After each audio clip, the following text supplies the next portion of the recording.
These were the words Lorne Ashby, the 41-year-old husband of Lyndon Ashby Vale, said while standing beside her mother's hospital bed with a manila envelope in his hand and Celeste Oram, his publicist and mistress, waiting in the hallway outside. Lyndon Ashby Vale, the 37-year-old wife of Lorne and silent majority shareholder of Holloway Crane Publishing, had not slept in 3 days. Her mother, Vivienne Vale, had stopped recognizing faces on Tuesday. By Friday morning, the monitors were doing most of the breathing for her. Lyndon had been holding her mother's hand when the door opened and Lorne walked in, wearing a suit she had never seen before, carrying papers she understood immediately. He did not sit down. He did not ask about Vivienne. He placed the envelope on the bedside table beside the cup of water Lyndon had been refilling every 2 hours and said, "I need you to understand that I am not doing this to hurt you. I am doing this because I cannot keep living like a man who borrowed someone else's quiet life." Lyndon looked at the envelope, then at her mother, then at the window where the November light fell grey and flat across the parking lot below. She said nothing. Lorne adjusted his cufflinks. Celeste had probably helped him choose them. "The lawyers say it is cleaner if we start the process now, before things get complicated." He meant before the estate became involved, before Vivienne's assets moved, before grief made Lyndon unpredictable. He did not say any of that out loud. He did not need to. Lyndon had been married to him for 9 years. She knew exactly how his sentences ended before he finished them. She looked at him once carefully, the way her mother had taught her to look at contracts. Then she picked up her mother's hand again and turned back to the window. Lorne left. The envelope stayed on the table beside the water cup. Lyndon did not touch it for 4 hours. What Lorne Ashby did not know, had never bothered to find out, was that the quiet woman sitting beside that hospital bed owned the company he had spent the last 6 years trying to impress. Through a numbered holding structure her mother had built before Lyndon was born, Holloway Crane Publishing. The century-old Canadian house responsible for half the literary careers Lorne had spent a decade chasing belonged to Lyndon, not to a board, not to investors, not to the name printed on the building's front door, to her. He had spent 6 years as editorial director of Holloway Crane, believing he reported to a managing board. He had schemed and networked and positioned himself to become the public face of a company that had belonged to his wife the entire time. He did not know because he had never asked. And he had never asked because he had looked at Lyndon on the day they met and decided, quietly and completely, that she was the kind of woman who existed beside important things rather than inside them. That was the first mistake. It would not be the last. Vivienne Vale had been a small woman with large silences. She had built Holloway Crane Publishing from a 2-room office above a Halifax dry cleaner into one of the most respected independent publishing houses in the country. And she had done it without ever appearing on a single list of powerful women in Canadian media. That was intentional. Vivienne had watched what happened to women who let the room know what they held. She had watched companies get picked apart by men who smiled at power, the way wolves watched an unguarded gate. So she kept the gate quiet. She kept her name in trust documents and numbered corporations and the kind of legal architecture that took a very specific type of attention to notice. She kept her daughter's name even quieter. When Lyndon was 12, Vivienne had brought her to the Holloway Crane offices on a Saturday and shown her the original manuscript for a novel that had won the Governor General's Award the previous spring. The writer had been a 23-year-old woman from Cape Breton who had sent the book to 11 other publishers before Vivienne's office. Every other publisher had passed. "Why did you say yes?" Lyndon had asked. "Because the story was true," Vivienne said, "and because no one else in that room had the patience to wait for what was true." Lyndon had never forgotten that. She had also never told Lorne. It was not deception, it was inheritance. Vivienne had spent 40 years building something, and she had learned precisely who deserved to know about it. Lorne had met Lyndon at a literary fundraiser in Toronto 8 months after she had quietly taken over as beneficial owner of Holloway Crane following Vivienne's first health scare. He was charming and ambitious, and he talked about books the way some men talked about wine, like appreciation was a form of identity. Lyndon had found it attractive at first, then familiar, then somewhere around year 4 of their marriage, exhausting. He had applied to Holloway Crane's editorial director position 2 years into their marriage. Lyndon had recused herself from the hiring process entirely. She had told the managing partners she had a personal conflict of interest and asked them to proceed without her input. They had hired Lorne because his credentials were genuine and his vision for the house was sound. He had come home that evening glowing. "I got it," he said. "Holloway Crane, can you believe it?" Lyndon had smiled and opened a bottle of Riesling she had been keeping in the back of the cellar. "I am so proud of you," she said. She meant it. That was the part that was hardest to hold on to later. By year 6, Lorne had stopped coming home before 9. By year 7, he had started referring to Holloway Crane at dinner parties as my house in a way that made the fine hairs on the back of Lyndon's neck stand up. By year 8, Celeste Oram had joined the company as a communications consultant on a project contract, and Lorne had stopped touching Lyndon's shoulder when he walked past her in the kitchen. Lyndon had said nothing about any of it. She had watched. She had waited. She had trusted that the version of Lorne she had married was still somewhere inside the man who now sent her to voicemail on Tuesday evenings and forwarded her calendar invitations for events he attended with someone else. Vivienne's diagnosis had come in September, aggressive and late stage, the kind that moved faster than anyone had time to prepare for. Lyndon had taken a leave from her consulting work. The cover story she had always maintained, non-profit communications entirely believable, and moved her office to the hospital waiting room. Lorne had attended 2 of the 14 appointments. He had been on his phone for both of them. It was Adelaide Thorne, the 58-year-old legal director of the Vale Family Trust, and the woman who had drafted every document protecting Lyndon's ownership since she was 19, who called Lyndon on the morning of the 3rd day at the hospital 40 minutes before Lorne arrived with his envelope. "Your mother signed the full transfer last night," Adelaide said. Her voice was careful the way stone was careful, solid and without give. "Everything moves to you as of this morning. Active control. Full authority. I need you to know that before anything else happens today." Lyndon had looked at her mother's face on the pillow. "Thank you, Adelaide. She also left you a letter. I will bring it when the time is right. Is there a note on the envelope?" Adelaide paused. "It says open when someone tries to shrink you." Lyndon did not speak for a moment. "Keep it safe," she finally said. 40 minutes later, Lorne walked in with the manila envelope. Theo Walk, the 44-year-old head of rights and licensing at Holloway Crane, and one of the 3 people in the company who understood exactly what the Vale Trust represented, called Lyndon that evening. He did not say anything for a moment when she answered. "I heard Lorne came to the hospital today," he said. "He did." Another pause. "Lyndon, there is something happening at the office. I think you need to know before it goes further." Theo was not a dramatic man. He had worked in publishing for 20 years, and he delivered bad news the way he delivered good news. Plainly, completely, without softening it into something more comfortable than it was. He told her that Lorne had, over the past several months, been positioning himself as the creative and operational authority of Holloway Crane in conversations with 2 private equity firms who had approached the house about a partial acquisition. He had been representing himself in those meetings as the effective decision-maker. He had been inviting Celeste to sit in on those calls as a communications advisor, despite her contract having ended 4 months earlier. He had told both firms that the Vale Family Trust was a legacy structure with no active involvement in day-to-day operations. Lyndon listened to all of this without speaking. "There is more," Theo said. He sounded like he regretted having to say it. "There is a manuscript. A young writer from Sudbury. First novel, extraordinary. Brought it to Lorne 8 months ago through a mutual contact. He passed on it formally. 2 months later, an announcement went out from a new imprint. Lorne has been quietly setting up outside the house. Same story, different name. Lorne's name on it as creative developer. The room Lyndon was sitting in, the small family waiting area down the hall from her mother's room, went very still. She had known Lorne as a man who borrowed ambition from nearby things. She had not known him as a man who stole from people with fewer doors. "Who is the writer?" she asked. "His name is Jasper Colm," Theo said. 26. He has been trying to reach anyone at the house for 3 months. Kellen, Lorne's producing associate, told him the manuscript was too uncommercial and that he should be grateful for the early conversation. Lyndon closed her eyes. In the dark behind her eyelids, she saw her mother kneeling in front of a crying young woman in a hallway 25 years ago, holding both her hands. When someone takes your voice, they are not just taking credit, they are erasing the proof that you were here. "Thank you for telling me," Lyndon said. "What do you need?" She did not tell Theo everything. Not yet, but he was a careful man, and he had been with the house long enough to understand that quiet did not mean absent. The next morning, Lyndon called Adelaide. "We are going to need to move," Lyndon said. Adelaide did not ask what she meant. "I will be there in an hour." They met in the small sitting room of the house.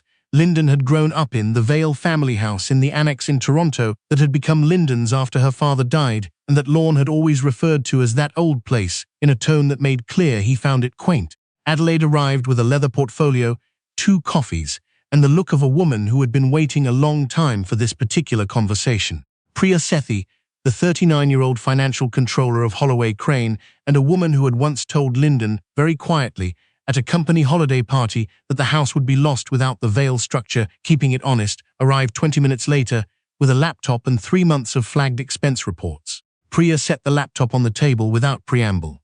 The private equity meetings were unauthorized, she said.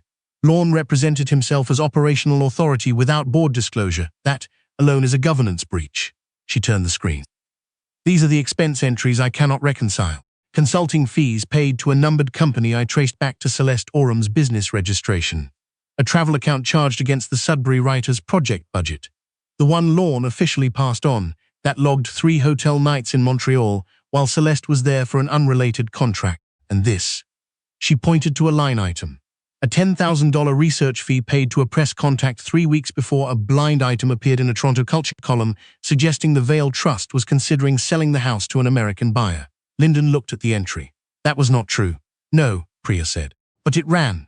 And 2 of our mid-list authors requested rights reversions the week after it published. We lost a spring season deal because one of our distribution partners read it and got nervous. Adelaide was already writing. Lyndon sat with her hands flat on the table for a long moment. She thought about the version of Lorne who had shown up at a dinner party in 2015 with a beat-up copy of a novel tucked under his arm, talking about sentences the way some people talked about music. She thought about him in the hospital parking lot, texting someone while her mother's oncologist explained the staging. She thought about Jasper Colm, 26, sending the same email into a silence that had been manufactured to keep him out. She had not stopped loving who Lorne used to be. She had simply stopped pretending that the man who used to be was the one still standing in her house. We do not move until we have everything, Lyndon said. I do not want this to look like a divorce. I want it to look like what it is. Adelaide nodded.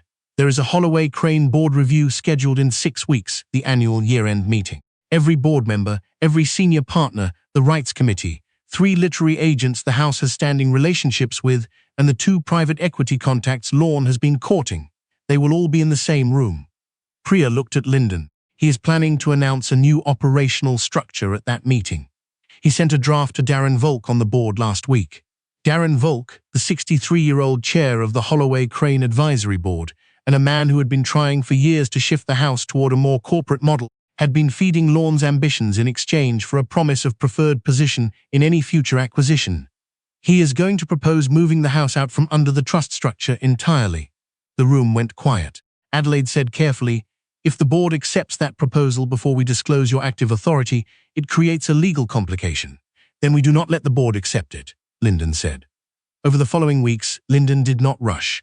She sat with her mother every morning. She read to her when Vivienne was awake, and sat in the particular silence when she was not. She ate badly, and slept in short pieces on the waiting room couch, and let people say things like, "You must be exhausted," without correcting them about the other reasons she could not sleep. Lorne, believing the divorce papers had done their work, moved easily.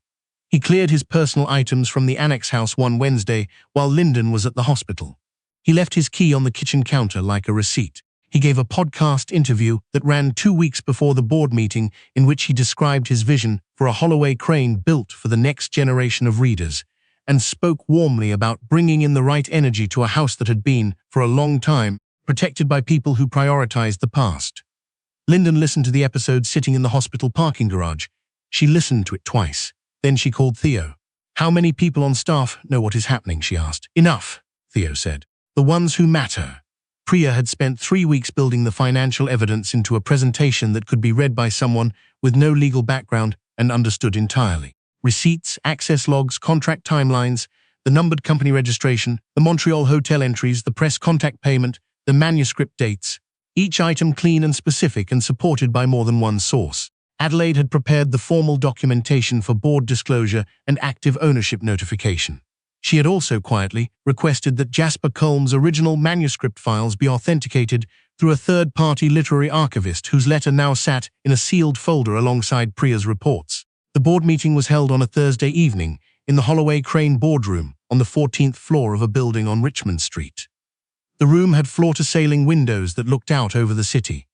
Vivienne had chosen the space herself 20 years earlier. She had told Lyndon that rooms with long views made people honest. Lyndon arrived through the building's side entrance, which she had used every time she visited the house without announcement, which no one had ever thought to question because she was the editorial director's wife and wives used side entrances. She wore a dark grey dress, and her mother's pearl earrings, and a watch her father had left her that she kept under her sleeve. She looked, to everyone who passed her in the corridor, like a woman who had just come from somewhere difficult and was trying to hold herself together. She had come from the hospital. She had held her mother's hand for an hour before leaving. Vivienne had been awake. She had looked at Lyndon's face for a long time and then said, in a voice that was almost gone, but still entirely herself, "Don't be smaller than the room." Lyndon had pressed her hand once and left. In the boardroom, Lorne sat at the head of the table as though the seat had been assigned to him at birth. Celeste sat 2 chairs down, introduced as a communications consultant, her presence unremarked upon by Darren Volk, who sat beside her with a leather notebook open. The 2 private equity representatives sat along the right wall. 3 literary agents sat together near the window. Senior editorial staff filled the remaining seats. Jasper Colm sat near the back in a chair that had been quietly arranged for him by Theo. He had a folder on his lap, and the expression of someone who had been told to trust a process he had no reason to believe in yet. Lyndon took a chair near the side wall. She was not introduced. No one asked her to be. Lorne opened the meeting with composure and the particular warmth of someone who had rehearsed. He spoke about the house's legacy. He spoke about its future. He used the word vision 11 times and transformation 4 times, and the trust structure, once, briefly, in a sentence that suggested it was a relic worth examining. Darren Volk nodded frequently. When Lorne reached the section about the proposed operational restructure, he paused for effect. The way Lyndon had watched him pause at dinner parties before a sentence he was proud of. "What I am proposing," he said, "is a Holloway Crane that operates as a fully independent corporate entity, no longer constrained by legacy family ownership arrangements that have, over time, become more about sentiment than strategy." The room was very quiet. Lyndon looked at the window. She could see the city, the lights, the long November dark past the glass. Her mother's voice was somewhere in the sound of it. She stood up. The room turned toward her. Lorne's composure moved 1 fraction of an inch off center. "I would like to address the board," Lyndon said. Darren Volk frowned. "I am not sure this is the appropriate. She has authority to address the board," Adelaide said from the doorway, where she had been standing for the last 11 minutes. She walked to the table and placed a bound document in front of Darren Volk, and a second one in front of the private equity representatives, and a third at the center of the table where everyone could see the letterhead. Lyndon Ashby Vale is the active majority shareholder and beneficial owner of Holloway Crane Publishing through the Vale Family Trust.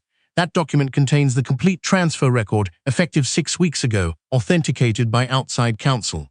Adelaide set her hands at her sides. The board was not notified of this change at the time of transfer because no change requiring board notification had occurred. Ownership had always resided in the trust. What changed was active authority. The room had the particular silence of people recalibrating everything they had just heard. Lorne said her name, just her first name, the way he always said it when he wanted her to make something stop. Lyndon looked at him. She did not look away. Priya walked in through the side door and connected a laptop to the room's display screen without being asked. "Before we continue," Lyndon said, "the House needs to address several matters related to the conduct of its current editorial director." The screen lit up. The first document was the expense report, the hotel nights, the consulting fees, the numbered company traced back to Celeste Oram. The second was the access log, showing Celeste's credentials used in the manuscript archive outside of any active contract period.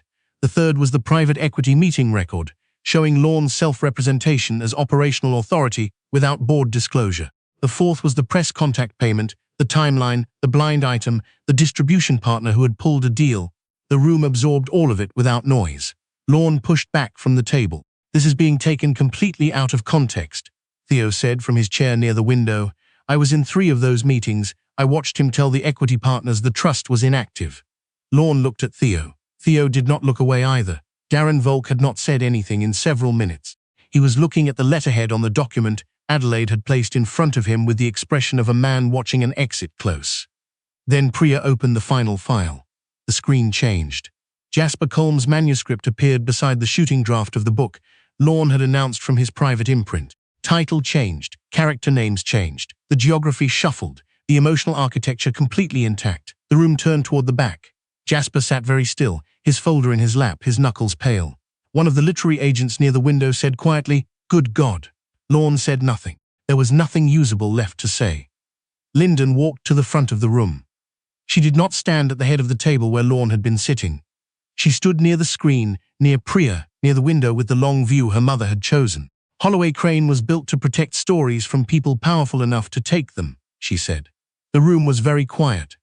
That is not sentiment. That is the reason this house has existed for 100 years. Tonight, the board is being asked to note that the editorial director has been suspended pending full review of the conduct documented here. Outside counsel has been retained. The proposed operational restructure is formally withdrawn as it was brought forward without ownership authority, and the manuscript submitted by Jasper Colm, authenticated through independent archival review, will be acquired by Holloway Crane under a contract prepared by our rights department. Jasper's breath came out in a sound that was almost not a sound. Lyndon looked at Lorne one last time. He was looking at her with the expression of someone encountering a room for the first time that they had been living in for years without ever turning the lights on. "You told me once," she said, "that you loved this house because it chose things other people were afraid to believe in." She paused. "I am choosing this now. You do not get to be in the room for it." Adelaide handed Lorne a sealed envelope. He took it without speaking. Celeste stood abruptly and knocked her chair back. A board member near the door watched her cross the room. The private equity representatives looked at each other and began quietly gathering their materials. Darren Volk sat very still, with his hands folded on top of the document he had not expected to be reading tonight. Lyndon did not watch any of them leave. She walked to the back of the room and sat down beside Jasper, and she placed one hand briefly on the folder in his lap. "The house should have found this sooner," she said. "I am sorry we didn't." Jasper looked at her. He was 26 years old, and he had spent 8 months being told that the door he had found was not actually open. His eyes were full, but his voice was steady. "My grandmother used to read Holloway Crane books," he said. "She gave me 3 of them when I was 12. Lyndon nodded. "Then you belong here." In the weeks that followed, things moved the way things moved when the right hands were finally holding the right documents. The suspension became a termination. The private imprint announcement was retracted. The press contact was named in the formal complaint. Darren Volk resigned from the advisory board before the ethics committee could ask him to. Celeste's contract was reviewed and found to have been extended informally, without authorization, 6 times. Lorne did not fight the process publicly. He had no version of the story that could survive the documents, and he was, whatever else he was, not a stupid man. Jasper's book was announced the following spring, under a title he chose himself. The house's communications team sent the announcement out on a Thursday morning, and by Friday it had been picked up by 3 national outlets. One of them described Holloway Crane as a house that still knows what it's for. Lyndon read that line at her mother's kitchen table the morning after Vivienne died, with a cup of tea going cold in front of her. She had made it in time. Vivienne had been awake on the last evening, briefly, long enough to hold Lyndon's face between her 2 hands the way she had done when Lyndon was small. "Did you answer with truth?" Vivienne asked. "Yes," Lyndon said. Vivienne had closed her eyes then, and the room had gone very still. And Lyndon had sat with her hands holding her mother's hands, until the stillness became permanent. The letter was waiting in the kitchen when she returned to the house. Adelaide had left it on the table with no note, only the envelope in her mother's handwriting, the seal already broken at Lyndon's instruction. She opened it again that morning and read the first line again, the one she had read 6 times already. "The people who decide what you are worth without asking are always wrong. The only question is whether you will let them stay long enough to make you believe it." Outside the window, the street was bright with the particular light of a February morning in Toronto. A city going about its morning. A house on a street belonging to a woman who had finally stopped entering through the side door. Lyndon folded the letter along its original crease and held it for a moment. Then she put it in her coat pocket beside her father's watch and stood up. The house was waiting. It had always been waiting. She was the one who had taken the longest to walk in.